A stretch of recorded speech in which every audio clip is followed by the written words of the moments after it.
31페이지 고층 건축물 부분을 보도록 하겠습니다.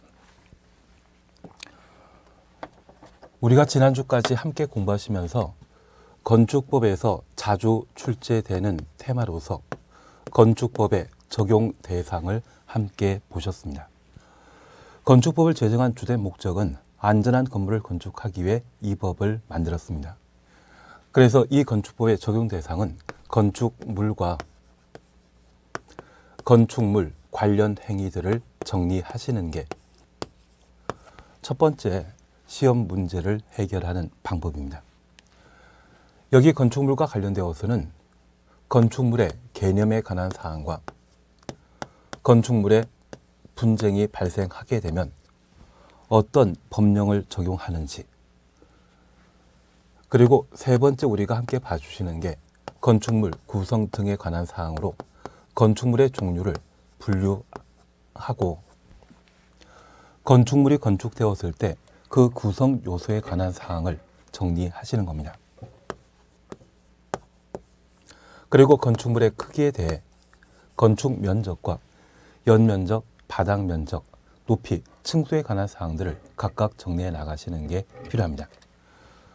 건축물 관련 행위는 건축, 대수선, 용도 변경이 가장 기본적인 사항인데 최근 개정되어 신설된 결합 건축에 관한 사항과 리모델링에 관한 사항들을 각각 정리하시는 게 필요합니다. 용어 정의와 관계된 사항으로 이러한 내용들을 각각 구분하면서 정리하시는 것이 건축법과 관련되어 출제되는 문제를 잘 맞출 수 있는 방법이 되게 됩니다. 이번 시간에는 431페이지 고층 건축물에 관한 사항을 함께 살펴놓습니다. 고층 건축물이란 층수가 30층 이상이거나 높이가 120m 이상의 건축물을 말한다.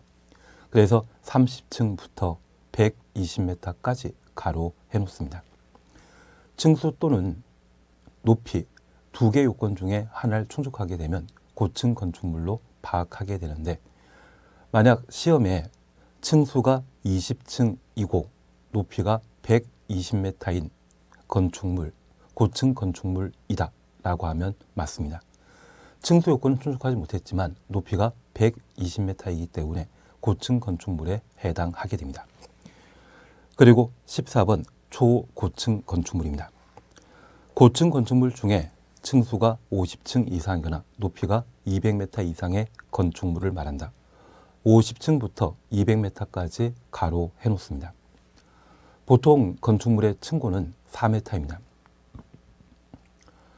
주택 용도의 경우에는 층고가 3m인 반면 비주택의 경우에는 천장 부분에 소방 설비나 통신 설비 등을 설치할 필요가 있기 때문에 층고를 조금 높게 하고 있습니다. 그래서 50 곱하기 4면 200 나오죠. 30 곱하기 4면 120 나오죠. 그래서 고층 건축물과 초고층 건축물의 경우에는 층수 또는 높이 기준으로 고층 건축물 여부를 판단하게 됩니다. 그리고 15번입니다. 준초고층 건축물이란 고층 건축물 중에 초고층 건축물이 아닌 것을 말한다. 아닌 것 줄만 쳐놓습니다. 법률 용어상 준이란 말을 붙여주게 되면 뒤에 나오는 것을 부정하는 개념입니다. 그래서 준초고층 건축물은 고층 건축물이지만 초고층 건축물이 아닌 것을 말합니다. 그래서 30층 이상이거나 높이가 120m 이상이지만 50층 미만 그리고 200m 미만의 고층 건축물이 있다면 이를 준초고층 건축물이라 표현하게 됩니다. 그래서 층수가 40층이고 높이가 160m라고 하면 얘는 초고층 건축물은 아니지만 준초고층 건축물로 각각 구분하게 됩니다. 그러면 건축물을 일반 건축물과 달리 고층 건축물을 구분하는 목적은 최근 우리 주변에 다수의 고층 건축물이 많이 만들어지고 있습니다. 이러한 고층 건축물에 화재 발생하게 되면 많은 인명피해가 예상되기 때문에 그 화재에 충분히 대처할 수 있도록 고층 건축물에 관한 개념을 따로 마련하고 이러한 고층 건축물을 마련하게 되면 충분한 소방 시설을 설치하도록 법으로 정해져 있습니다. 그래서 이 고층 건축물은 층수가 30층 이상이거나 높이가 120m 이상의 건축물을 말하고, 이러한 고층 건축물을 세분하게 되면 초고층 건축물과 준초고층 건축물로 각각 구분하게 됩니다. 출제위원들께서는 이 고층 건축물, 초고층 건축물을 숫자 달리하면서 시험되는 것을 좋아하는 경향입니다. 그래서 기본적으로 층수, 높이에 관한 내용을 잘 정리해 놓는 것이 기본적인 시험 문제를 풀 수 있는 방법이 아닌가 싶습니다. 16 한옥에 대해서는 그냥 지나갑니다. 그리고 17 특별 건축 구역입니다.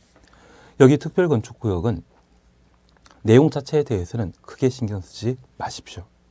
다만 이 특별 건축 구역을 지정했다고 하면 건축물 건축함에 있어서 큰 규모의 건물을 건축할 수 있도록 법령의 규제를 완화하거나 아예 적용하지 아니함으로써 좀 더 큰 건물을 건축하기 위해 유도하는 것이 특별 건축 구역 제도입니다.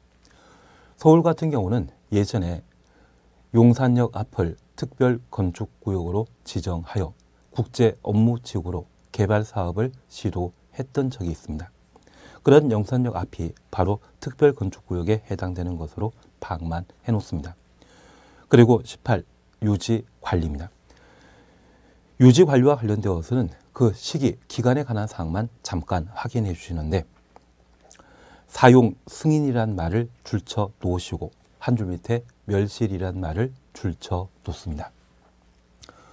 건축법상 건축법의 제정 목적은 안전한 건물을 건축하는 것이 목적이라 했습니다. 그래서 안전한 건물을 건축하기 위한 행위로서 건축 대수선이 이루어지게 되면 건축 행위와 대수선 행위에 대해서는 원칙적으로 허가권자에게 허가받아 건축 행위와 대수선 행위를 할 수 있습니다. 그래서 건축 대수선에 대해서는 안전한 건물을 건축하고 대수선하기 위한 조치로서 허가라고 하는 규제 대상이 되게 됩니다. 그리고 허가받아 건축 대수선을 완료하게 되면 애초 허가받은 대로 공사 이루어졌는지 확인코자 사용 승인이라는 기본적인 절차를 밟도록 되어 있습니다. 여기 사용 승인은 허가 내줬던 자가 허가사항을 가장 잘 알기 때문에 허가권자가 사용 승인하게 됩니다. 저 사용 승인 이후에는 개별 건축물에 대한 건축물 대장이 만들어지게 되는데, 아파트 같은 경우는 집합 건축물 대장이 만들어지고 일물 일권주의가 적용되는 건축물의 경우는 일반 건축물 대장이 만들어지게 됩니다. 그 건축물 대장을 이용해서 소유권 보전 등기 이후 분양하게 되면 소유권 이전 등기에서 재산권을 행사하게 됩니다. 저 사용승인 받은 이후 해당 건축물이 멸실될 때까지를 유지 관리라 표현하게 됩니다. 그러면 건축물에 대한 건축 대수선 허가 받은 때부터 사용승인 받는 때까지는 공사 중입니다. 그 공사 중에는 건축주와 허가권자 사이의 관계가 형성되는 반면 사용 승인 이후에는 공사 더 이상 하는 것 아니죠. 이 사용 승인 받은 때에는 개별 건축물에 대한 건축물 대장을 시군 구청장이 작성하고 비치하게 됩니다. 그 시군 구청장이 사용 중인 건축물이 멸실될 때까지 해당 건축물에 대한 소유자, 점유자, 관리자와의 일정한 관계가 형성되는 것을 유지 관리라 표현하게 됩니다. 그래서 유지 관리에 관한 범위는 사용 승인 받은 때부터 멸실될 때까지를 유지 관리 기간이라 하고, 허가 받은 때부터 사용 승인 받는 때까지는 공사 기간 중이죠. 이때는 공사 중에 관한 문제로서 허가권자와 건축주 사이에 관계가 형성되는 것을 잡아 놓습니다. 19. 실내 건축은 인테리어에 해당되는 것입니다. 과거 기출문제 한번 출제된 적이 있는데 더 이상 시험거리는 아닌 것 같습니다. 그리고 20번 다중이용 건축물을 찾을 수 있습니다. 여기 다중이용 건축물은 불특정 다수를 법에서는 다중이라 하고 그런 불특정 다수가 사용하는 건축물을 다중이용 건축물이라 표현하게 됩니다. 우리나라는 큰 지진 등이 발생한 적 없지만 일본 같은 경우는 지진이 다소 발생하는 경우가 있고 그런 긴급한 상황 시에 특정 건물을 많은 사람들이 이용하게 되면 건물 밖으로 안전하게 탈출시키고 재재난에 대처하기 위한 다양한 조치를 취할 필요가 있을 겁니다. 그처럼 많은 사람들이 이용하는 건축물을 법에서는 다중이용 건축물이라 표현하게 됩니다. 여기 다중이용 건축물과 관련되어서는 우선 2번 16층 이상의 건축물 확인해 놓습니다. 그래서 16층 이상 줄쳐 놓습니다. 그리고 2번입니다. 바닥 면적 합계가 5,000제곱미터 이상의 건축물 5,000 종군해 놓습니다. 그리고 기업, 동물원 식물원을 제외한 문화집회시설, 리언 종교시설, 디귿 판매시설, 리얼 운수시설 중에 여객용 시설. 현재 운수시설은 다 여객용입니다. 그래서 우리 주변에 인천국제공항이나 고속버스터미널에 있다고 하면 그러한 것들이 운수시설 중에 여객용 시설로 분류하게 됩니다. 그리고 미연번 종합병원, 그리고 비읍 관광 숙박시설. 관광 숙박시설은 무궁화 5개, 4개 달려있는 호텔을 말하게 됩니다. 그러면 두 번째 우리가 함께 봐주시는 것으로서 일반 건축물과 비교되는 것으로서 다중이용 건축물을 함께 보셨는데 이 다중이용 건축물은 불특정 다수의 많은 사람들이 사용하는 건축물로서 건축물의 용도와 관계없이 16층 이상의 건축물은 죄다 다중이용 건축물이 되게 됩니다. 15층 이하라 할지라도 바닥 면적 합이 5,000제곱미터 이상인 6가지 용도의 건축물의 경우에는 다중이용 건축물로 각각 구분하고 있습니다. 우리 탤런트 안문숙이라는 분 이름 알고 있으시죠? 그러면 종종 운, 판문숙이란 말도 기억하기 쉬우실 겁니다. 어떤 이유인지 자주 운다고 합니다. 그래서 종종 운, 판문숙. 그래서 15층 이하로서 바닥 면적합 5,000제곱미터 이상의 종합병원, 종교시설, 운수시설 중에 여객용 시설, 판매시설, 문화집회시설, 관광 숙박시설. 여기 문화집회시설에는 동물원, 식물원은 제외시킵니다. 사실 동물원, 식물원인 문화집회시설에 24시간 상주하는 것은 동물, 식물인데 지진 또는 화재 등이 발생했을 때 비상 매뉴얼에 따라 탈출하는 동물, 식물 없죠. 그래서 동물원, 식물원은 바다 면적합 5,000제곱미터 이상이라 할지라도 다중이용 건축물에 포함되지 않습니다. 그래서 동물원, 식물원을 다중이용 건축물이다 이렇게 정의하는 것이라면 그 자체가 잘못된 것으로 파악해 놓으시는데 특별히 다중이용 건축물로 분류되는 것으로서 바닥 면적합 5,000제곱미터 이상의 종운, 판문숙 얘를 정리해 주시고 만약 얘가 올해 시험에 나와서 내가 합격하게 된다고 하면 뭔가 받은 게 있으면 보답하셔야 되죠. 그래서 탤런트 안문숙 씨 팬클럽에 가입해 주는 것도 필요하지 않나 싶습니다. 그렇게 하시는 거죠. 그리고 이 다중이용 건축물과 비교되는 것으로서 준다중이용 건축물이 있는데 이 준다중이용 건축물은 다중이용 건축물 외 바닥 면적합 1,000제곱미터 이상의 건축물을 말합니다. 1,000 동그라미만 해놓습니다. 아직 우리 시험에 출제되지 않았기 때문에 이쪽은 크게 신경 쓰지 않습니다. 다만 다중이용 건축물로 분류되었던 6가지 외 추가적으로 6가지가 준다중이용 건축물로 현재 구분하고 있습니다.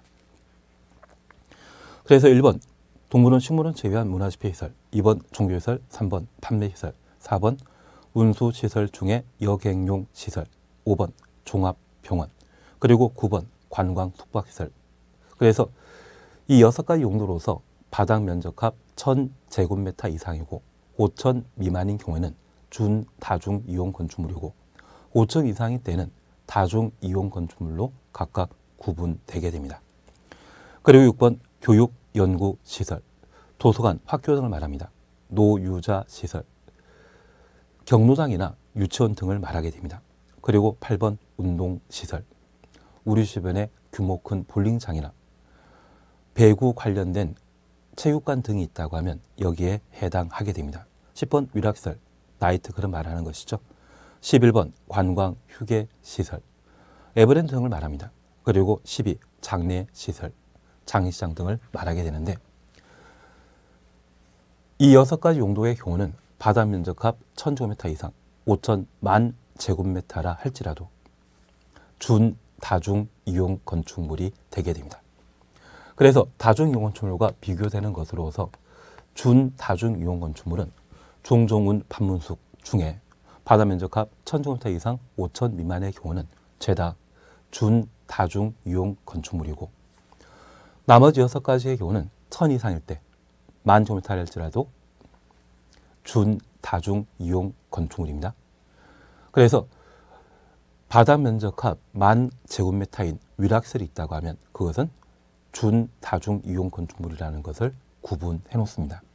그런데 우리 이 판문숙이란 물이 자주 우는 이유가 다른 게 없더라고요.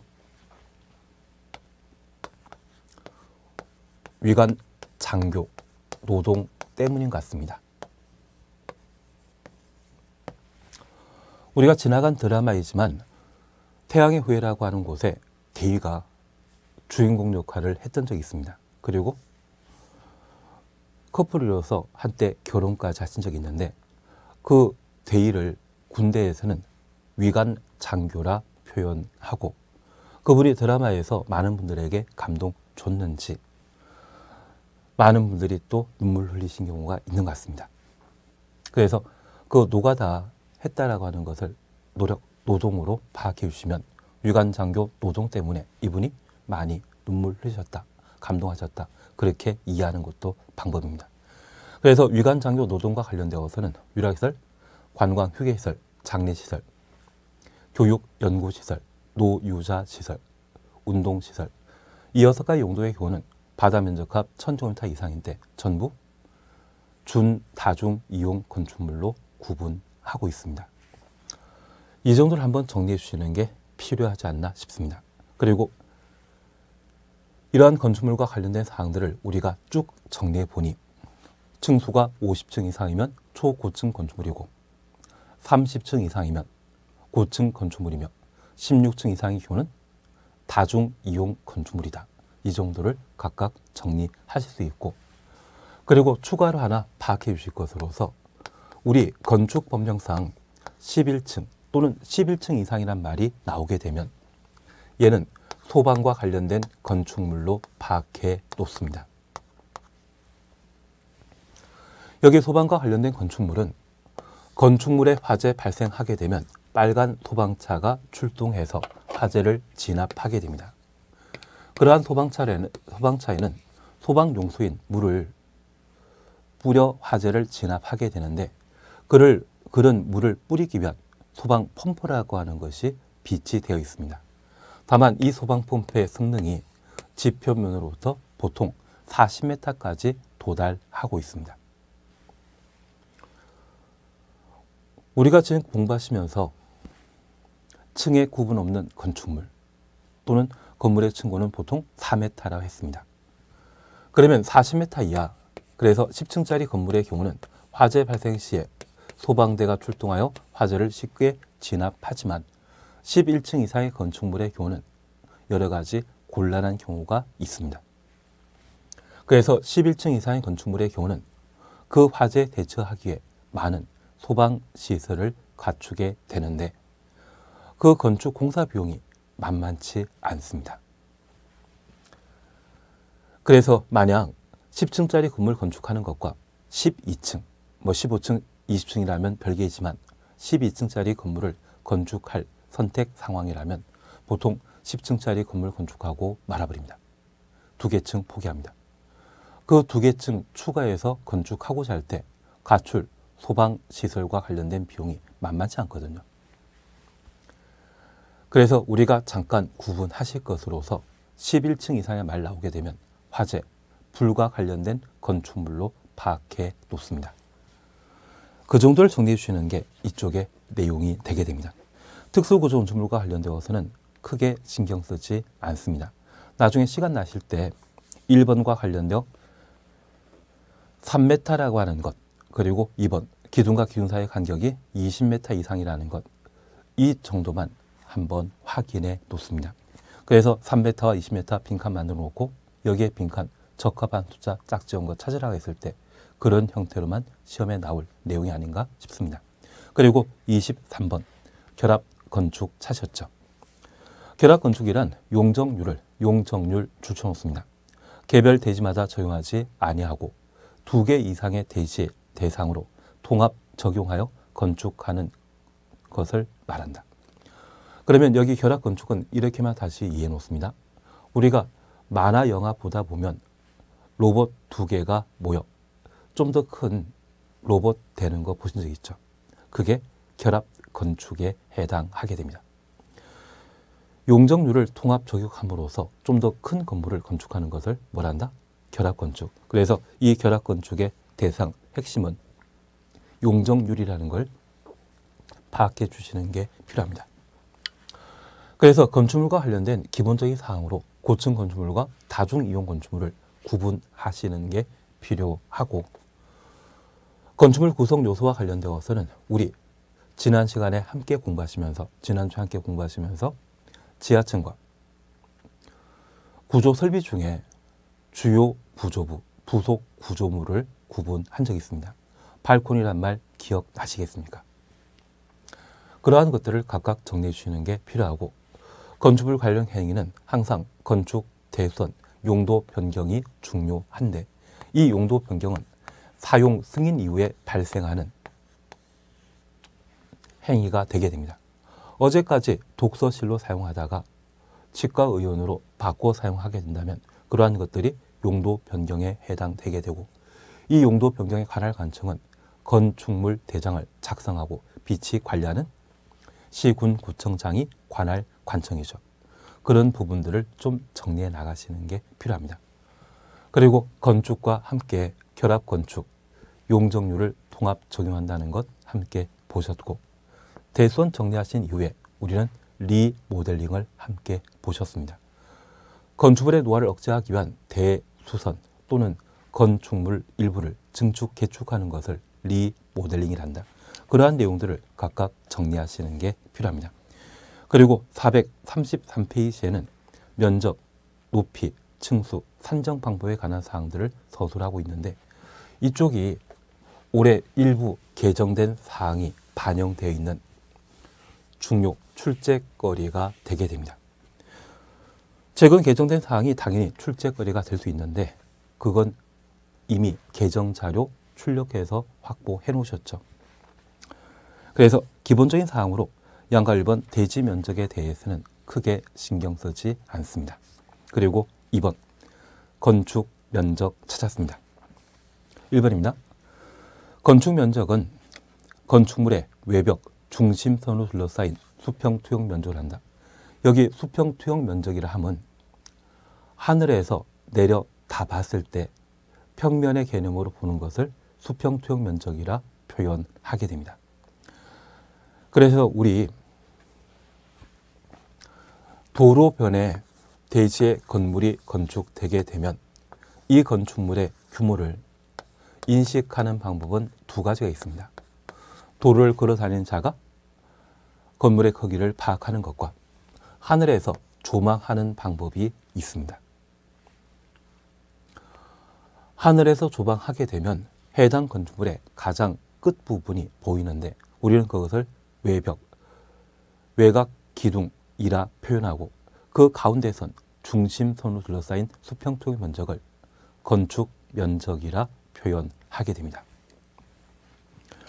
그리고 옆에 페이지에 양가로 3번 바닥 면적 찾으셨죠. 바닥 면적은 건축물의 각층 추천호수입니다. 또는 그 일부로서 벽, 기둥, 중심선으로 둘러싸인 수평 투영 면적으로 한다.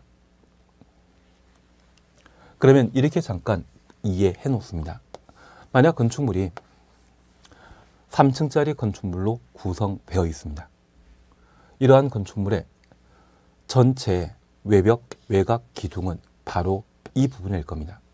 이 빨간 선에 둘러싸인 수평 투영 면적이 있다면 이것은 이 건물의 건축 면적이 되게 됩니다. 반면 1층을 구성하는 벽이 이러한 부분인데 이 4개 벽의 가운데 선으로 둘러싸인 수평 투영 면적이 있다면 그것은 1층 바닥 면적이 되게 됩니다. 평면의 개념 나오죠. 그 평면의 개념을 우리는 수평 투영 면적이라 표현하고, 특별히 바닥 면적의 경우에는 건축물이 3계층으로 구성되었을 때 그 3계층의 가장 끝에 있는 벽, 기둥, 중심선으로 둘러싸인 수평 투영 면적을 바닥 면적이라 하고, 건축 면적은 이 한 동 건물 전체 가장 끝에 있는 4개 외벽 중심선으로 둘러싸인 수평 투영 면적을 건축 면적이라 표현하게 됩니다. 우리 학교 다닐 때 도화지에 물건 올려놓고 그 물건 외곽 윤곽선을 그려본 적 있으십니까? 그런 개념이라면 그것이 건축 면적을 의미하게 됩니다. 그러면 이 건축 면적은 건물이 3계층 또는 63빌딩이라 할지라도 평면, 도면으로 보이는 반면 바닥 면적의 경우는 건물이 3계층으로 구성되게 되면 바닥 면적과 관련된 도면이 3장 나와야 되죠. 건축 면적은 하나 나오는 반면 바닥 면적은 층수마다 바닥 면적이 따로 산정되게 됩니다. 그러면 이 바닥 면적은 평면적이다, 입체적이다. 3장이 누적된다는 것을 생각하시면 이것 입체적이죠. 반면 건축 면적은 평면적인 개념을 의미하게 될 겁니다. 그리고 473페이지에는 4번 연면적 있습니다. 연면적은 하나의 건축물의 각 층의 바닥 면적 합계를 말한다. 지하층 포함하여 지하층 줄만 쳐놓습니다. 그래서 이 연면적은 하나의 건축물이 지하 1층, 지상 3계층으로 구성되어 있다면 그 4계층의 바닥 면적 전부 더한 것을 연면적이라 표현하게 됩니다. 평면적이다, 입체적이다? 입체적이죠. 그리고 438페이지에는 높이, 층수에 대한 기본적인 산정 방법을 서술하고 있는데 구체적인 내용에 대해서는 잠깐 쉬었다가 다음 시간에 함께 하도록 하겠습니다. 다만 건축물의 규모를 파악하는 것은 건축 면적과 연면적, 높이, 층수 기준으로 구분하게 되는데 그와 관련된 기본적인 개념은 조금 잡히시겠습니까? 올해 출제 가능성이 높은 건축물 규모와 관련된 사항들을 잠깐 쉬었다 함께 하십니다.